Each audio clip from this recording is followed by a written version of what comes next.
सिर्फ 24 घंटे में नेतन्याहू ने हूती का वो हाल कर दिया है कि अब हूती को खड़े होने में भी सालों का वक्त लगेगा। महज 2 घंटे में 100 इजरायली जेट्स ने 10,000 बम गिराकर सना एयरपोर्ट के साथ ही हूती के बंदरगाह को भी तबाह कर लिया। इजरायल के अटैक में WHO चीफ की जान भी बाल बाल बच गई।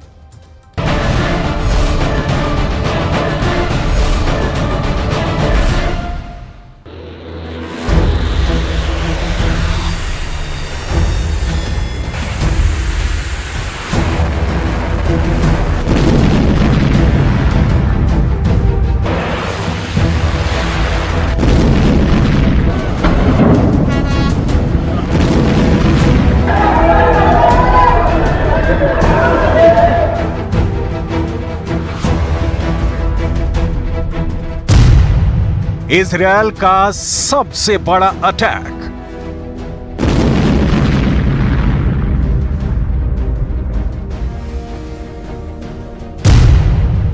इजरायली बारूद से भस्म हुआ हूथी।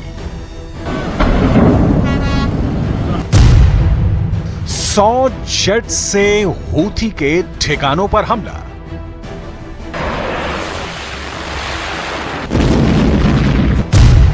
उड़ा दिया एयरपोर्ट।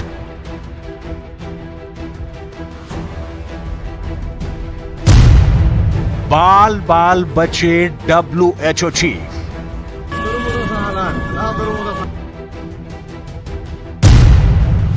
जला दिया बंदरगाह। इजरायल अब तक हूथी को बार बार चेता रहा था, संभल जाओ संभल जाओ, लेकिन हूथी समझने और संभलने को तैयार नहीं था। युद्ध की दुनिया में एक कहावत बहुत मशहूर है कि चीते की चाल, बाज की नजर और नेतन्याहू की जुबान पर संदेह नहीं किया करते। लेकिन हूथी फिर भी बाज नहीं आया। और देखिए, जब नेतन्याहू का सब्र जवाब दे गया तो क्या हुआ। एक साथ 100 फाइटर जेट ने यमन की राजधानी सना पर हमला बोल दिया। रिपोर्ट्स के मुताबिक करीब 2 घंटे तक इजरायली फाइटर्स यमन में गरजते रहे और इतना बारूद बरसाया कि सब कुछ धुआं धुआं हो गया।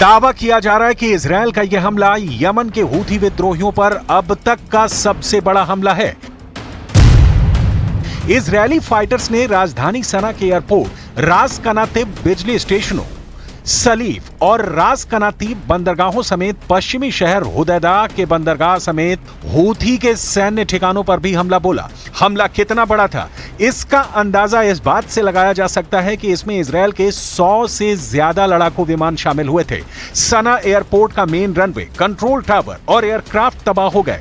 जिस वक्त इजरायली एयरफोर्स ने सना पर हमला किया, उस वक्त WHO के चीफ भी वहीं पर मौजूद थे।